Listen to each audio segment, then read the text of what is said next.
Welcome to the Qualistery podcast. I'm Jan Kugler, your host, and my guest today is Troy Fugate. Troy has been in the pharmaceutical industry over 30 years now, and he's the vice president of compliance inside. And what his organization and Troy are trying to do is to help companies to infuse GxPs into their DNAs. And in this podcast, we'll talk about what it means and why it's so important for pharma organizations, and most importantly, how to achieve it. Now let's get to our talk with Troy. Troy, welcome to the Qualistery podcast. Really excited to talk to you, and I'm sure it will be a lot of fun, and we can learn much from your vast experience in the field.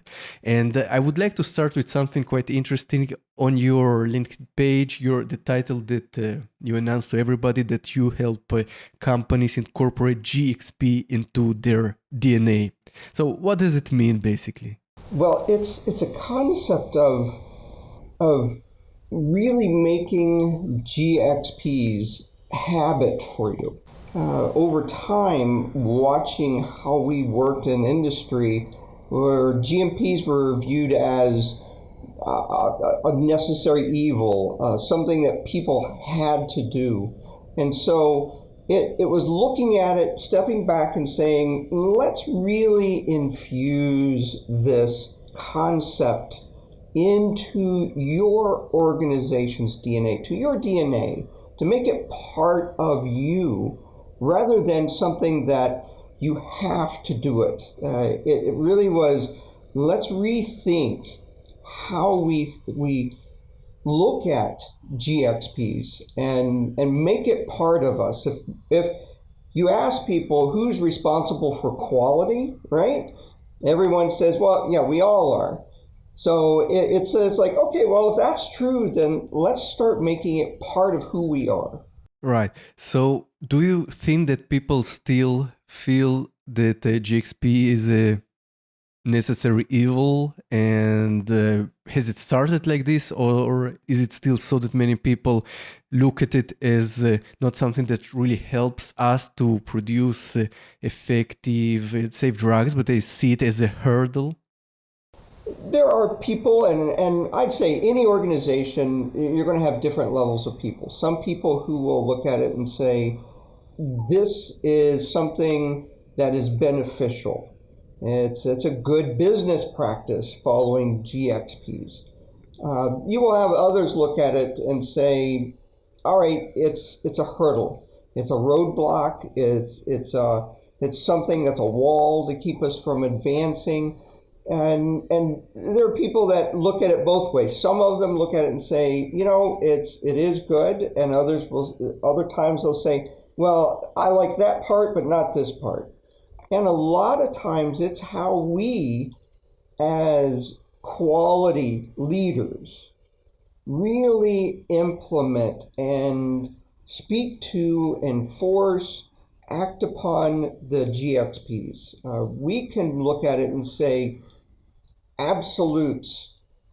You have to have everything black and white, and it has to be drawn out. And there are certain lines where, yes, you absolutely have to have those, but there are other times where you have to think of it, what am I trying to do? And look at it and say, how does it make sense? What is the intent of those GxPs? What am I really trying to do? And work with people on it, not just blindly saying, no, it's an absolute, here you go, this makes no sense, but you have to implement it anyway. So a lot of the effort of making sure people think of GMPs the right way is on the leaders who enforce the GMPs. Right. And from your perspective, what is the reason that people see it as the necessary evil? Right, and why do they fail to incorporate everything that you just mentioned right now? It's tough to really talk about the why behind the GMPs. It's tough to go out there and understand the nuances, the dynamics of your particular operations, your particular product, your particular process. So people really have to take effort and time and devote it to that. A lot of people don't have that capability, so it's so easy to step back and say, this is what I say you have to do. Don't question me about it. Just do it. And so there's no debate, there's no discussion. And so it becomes really easy for people to fall into that trap and not look at it with the intent of what is it out there that we're trying to go to, which I guess is the fundamental failure, is that we don't have a vision of success. We don't have a vision of what does good GMP implementation look like. How is that? I can see a point in the future, and I see it, I understand what it looks like. If I do that, then getting to that point is easier for me. Otherwise, if I don't have this point, this vision, then I just go all over. It just becomes, then the process becomes the execution, not the vision, not the endpoint. It becomes just the process of doing things is what we do constantly. So we fail as GMP implementers to have a vision. Right, so it makes a lot of sense. So first of all, in pharma, in the manufacturing, we have a lot of different departments who work independently, but at the end, we have one product that comes out at the end of the line. And I know that there is a lot of problem between departments to work together. They see the QA as the bad cops, and there is a lot of issues surrounding it. And probably, as you said, the reason is the people see their current tasks, they see the current KPIs, they don't see the quality as a whole, they don't see the vision and the mission to get to the one safe product and how they do it and in what way, right? So basically everybody does his own job, but there is no feeling of a mission behind it. Yes, absolutely. So, if I'm in operations, my mission is to get product out the door. If I'm in quality, it's to get quality product out the door. If I'm in this other department, it's to get things out. So like you say, KPIs, we have to look at what is it that we measure that is quality or GMP or GxP oriented. And we all have to have the same mission. If we all focus on different missions, then we're always like this. What you said, exactly. Quality is viewed as the roadblock. Quality looks at manufacturing as trying to get around.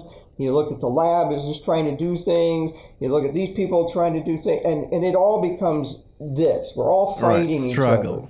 Yes. So each department is struggling and fighting its own battles. But in order to get to a one unified quality management system, quality philosophy, right? There should be a unified mission. So why isn't it so? So where do companies fail to establish such an organization and such a culture? Well, it all starts with leadership, either the executive leadership or just below that they establish the culture. You correctly stated that. What is the culture? What is it that I'm trying to do? And what's the mission? If the mission is seen as getting it out the door quickly, then that will be what is done. If it is fractured, where people have different missions, different visions of what is success, it all comes up to leadership to say, we are one group, we're one company, we have to have a unified mission, and it has to be something that everybody understands. It can't be a mission statement that sounds good, that was put together by corporate communications, that they write on the wall behind you. You walk in, you see this thing, and it sounds really good, but it's like, well, what does that mean? What is that? And really it comes down to people have to ingrain that. It gets back to my concept of really infusing those GMPs into your DNA. You do that by understanding a culture. What are those core values that you do? And sometimes it really gets down to blending those separate silos in the company and saying, we're all one group. You have to empathize with this group. You have to empathize with this group. We all are on the same team. We're all on the same ship. If we don't see that, then it doesn't matter if I'm successful getting stuff out the door and quality is unsuccessful, because at that point, then we create the silos, the different teams, the people who are not working together. We really have to develop a soul of a company, which is the culture. Without that, and without it unified, then you get you get the strife, you get the struggle, you get the misalignments. Those are really critical, and a lot of this comes out to that upper structure, creating that system, and then making sure all of that is brought together in training, the training, the coaching, that we all are working together, and that way we see each other as who we are on the same team. I've got to help you. If you and I were racing together as a team and you fell down, I would come back and pick you up and help you. Anymore, what we look at are people, if we're racing against each other, I would probably trip you so you fall down so I can win. And that's the problem that we have. Is it possible to correct it or change it or make it so it is a one unified mission in big organizations? So maybe in small startups it's easier, and usually when you have a small biotech or the same with the software companies, small ones, they start small, they have one mission, they're all energetic, but as soon as the company grows and there are more departments, the hierarchy shifts, and it's much more difficult. And then you have the CEOs and the different executives who are completely disconnected, right, from the manufacturing. They see the numbers, they don't know what's going on in their facilities, and they push for KPIs, they push for numbers. And at the end, what do we get? Warning letters, right? And Right. this is what happens at the end. So how do you change it? First of all, is it possible to have something like this in a big organization? And where would you start to do it? It is absolutely possible to do that. What we fail to understand is it easy to do that, and it's not. It really comes down. You're right. A small organization is typically people working together. And it's something that as long as you establish that up front, it's easy then to make it all come together. As we get bigger, as people take their eye off of culture and who are we as a company, and start looking at KPIs, start looking at numbers, then they start focusing on the wrong thing. And so, yes, you have to make numbers. We're in business. That is utmost the bottom line. You have to make numbers. But it's also understanding that the numbers are an output. Good product is an output. It's not the mission. The mission is to make the process in control. The output is a good product. So in order to make people good, it's the understanding of the culture, and it's putting the process together. The numbers are the output of good people. That's bottom line. You can grind things down and get good numbers for a very short period of time by just killing people, and you will be very successful for a very short period of time, but then you hit the wall. So you have to go back. If you're in a big organization, multi-sites, multi-countries around the world, you have to step back and say, ask yourself the question, if you are the leader of this organization, ask yourself, who are we and what are our core values? And are we sure everybody really understands that? And how do we know that? If we can't answer any of those questions, then we need to go back and start working to develop that.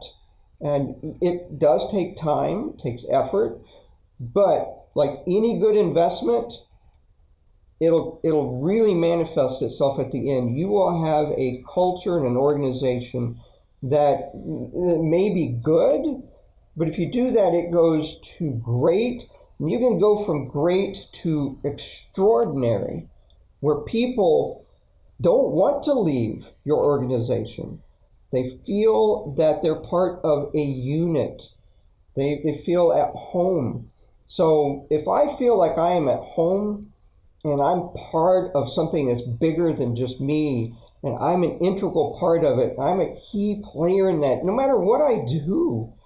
If someone came by and said, you know what, Troy, we want to offer you $10,000 more a year to come work for us, I'm going to look at it and say, you know, money is not motivating me. Being here, I'm happy. There, yeah, I get more money, but you're not the organization that I'm working in, so I'm going to stay here. And people are shocked and amazed at that concept, that people really want to be part of the tribe. They want to be part of the unit. They want to be part of a group in which they are fundamentally ingrained in it, and that culture is ingrained in them. That is, you can be wildly successful with that philosophy. Right, 100%.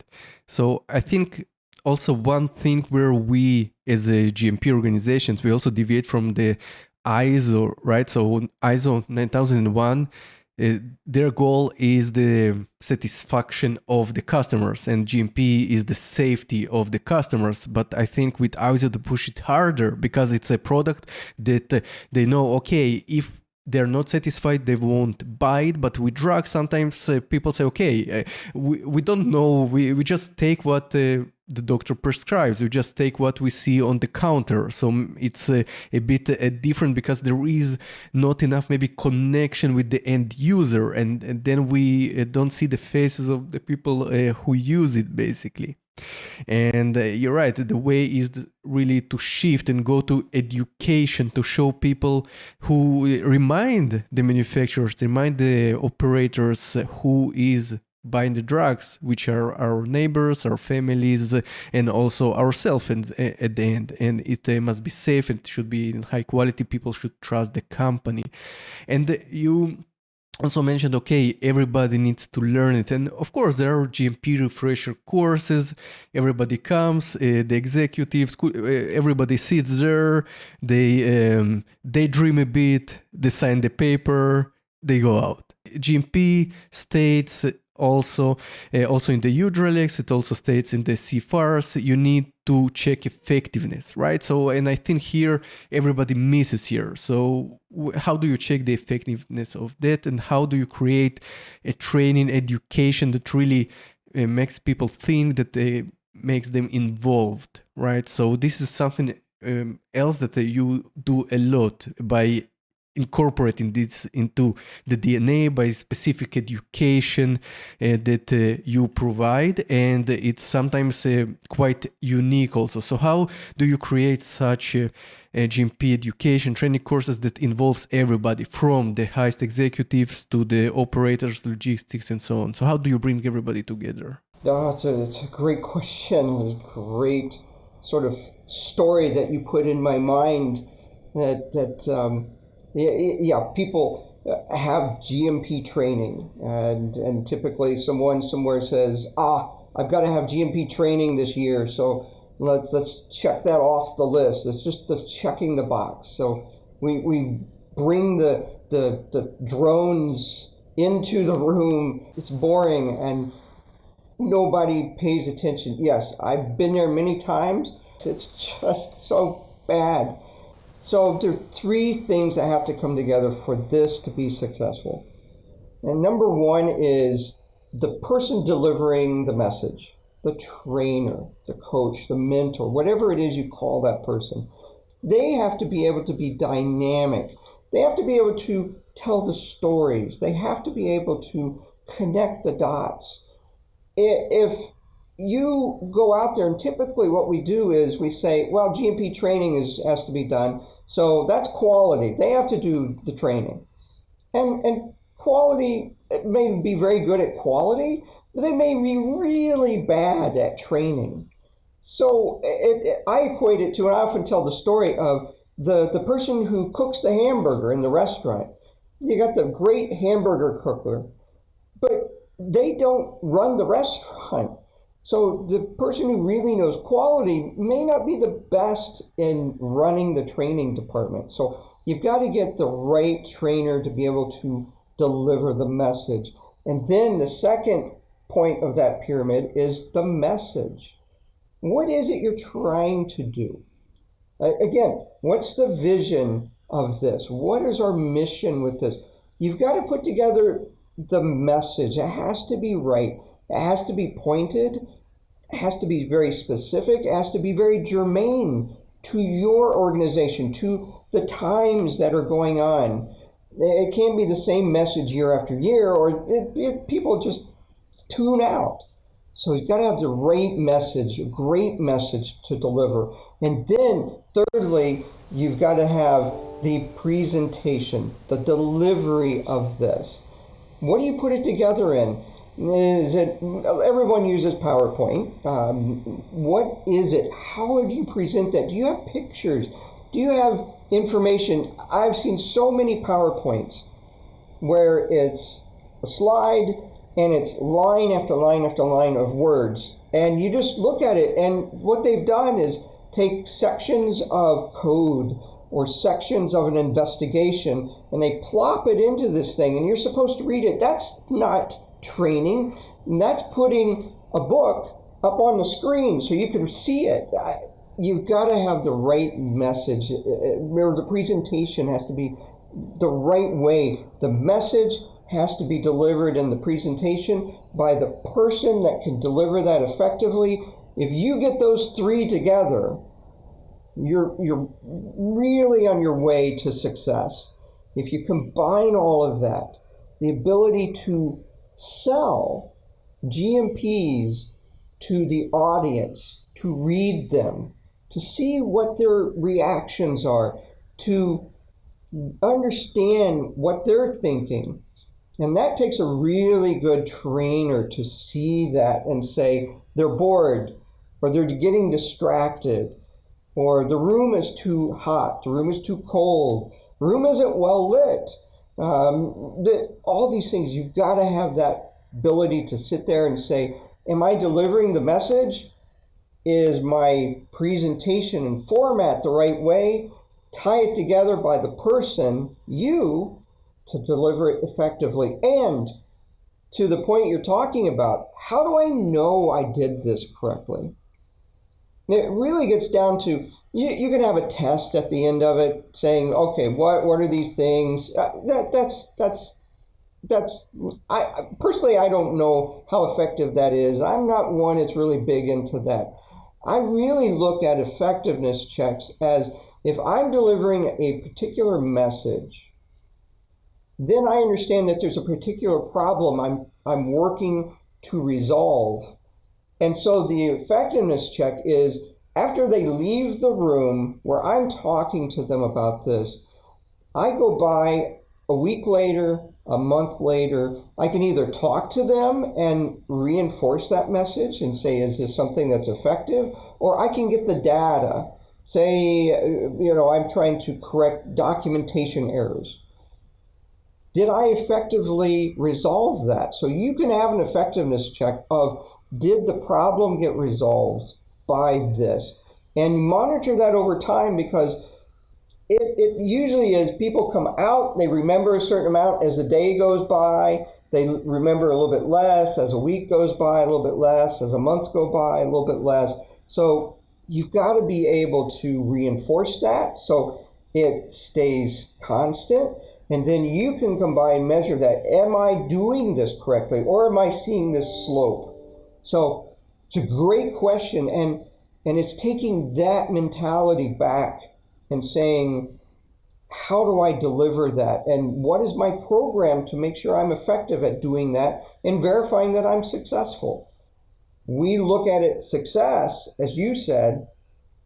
I have 100 people. I got 99 people in my training session, and they all signed the document. Therefore, I'm successful in my GMP training.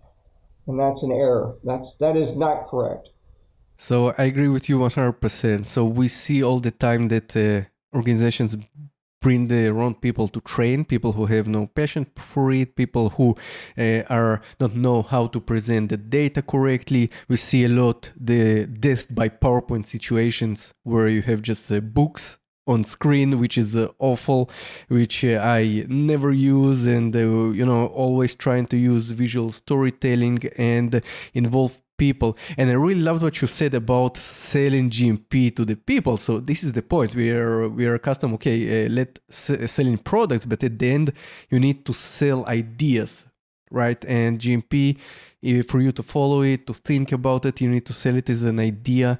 And the best way to sell it is not through numbers or KPIs from last year. It's by emotions, right? It's involved in making people think and evoking emotional interest to the subject, right? And you do it by storytelling, by showing basically the reason why you're doing it. And that's why I always love to start my trainings about general GMP and refresher courses by going back to the history of GMP and showing all the issues that we had, all the strategies that led to the birth of GMP, because that, it jolts you back to reality, because we don't see it that much, but it still happens. We still have a lot of issues. People still get hurt by drugs. It's also something to keep in mind. And here we're also talking about involving everybody, because people in logistics and the transportation should also understand what it's all about, and not only the people in the lab and manufacturing, right? So this is a great point. So do you have maybe some technique or some advice that you can maybe illustrate or show what techniques do you love to use to help people remember the material or help them understand it better? We've come up with a concept. It's called an MRE, and it's a memory reinforcement example. And they're business cards. You take a business card front and back, and you put concepts on it as you're trying to maintain that level of understanding and keep it steady, is to be able to take that concept and put it onto these MREs and present that to the attendees. It's something they can put in their wallets, they can put it into their little access badge holder cards. You can put that in your cubicle. And it's something that people step back and they look at and they say, I remember the point that they were making with this. And again, you can't deliver hundreds of points to people. People will typically remember anywhere from about 3 to 5 points. And so you make those points and you talk about it. And if they can remember 1, 2, 3 of those points, and they start saying, yeah, I remember that. It takes about 7 times for a person to really infuse that concept into their being and becomes habit.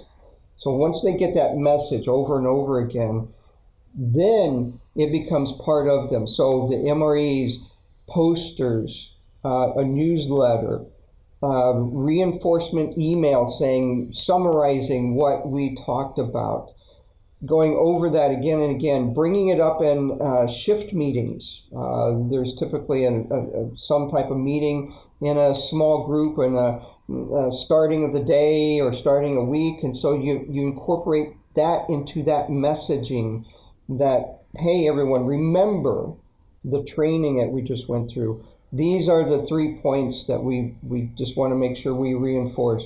When we do that again and again and again for a period of time, people will remember that. It's a great question, and it is reinforcing that slope to keep it stable so that people remember the concepts you're working on. It's a marathon, right? It's not a sprint. Just sitting, one day in a full class and learning it, it's not the way to go, right? So you need to reinforce it. You need to decide on the main subject of the session, right? So not just spill the whole GMP in one day, but concentrate on some topics which are hot and are really important, and the gamification, right? So this is something that usually people and trainers don't use, especially in GMP. So this is a really good advice here. So Troy, do you have any other final advice to pharma professionals or leaders that you would like to mention? Yeah, I tell you, the final advice, I'm very much like what you just said. Is the advice is that this is a marathon. There is no destination. It's a journey, and you have to be able to understand the success points along that journey. What are the things that you have to do, and keep saying, how do I improve? How do I become better tomorrow than I am today? And work on that, and keep that going every day to say that.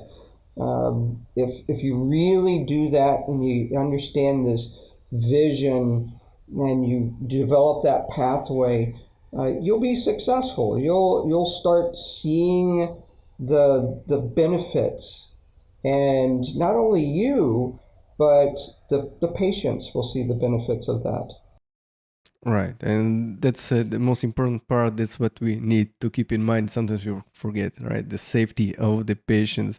So, Troy, thank you very much for this fascinating talk. And if people would like to reach out and inquire about your services or get some more information, what is the best way to reach you? I tell you, the best way to reach me or to get into what we do is go to our website. It's www.compliance-insight.com. And from there, you'll be able to contact me. Feel free to reach out. That's what we're here for. We bill ourselves as a servant organization, servant leaders. And so we're here to help you achieve your goals. So reach out and ask the question. Perfect. Troy, thank you very much again for this fascinating talk, and hope to do it sometime again in the future. Great, thank you. I appreciate and honored to be, a guest on your show. Thank you.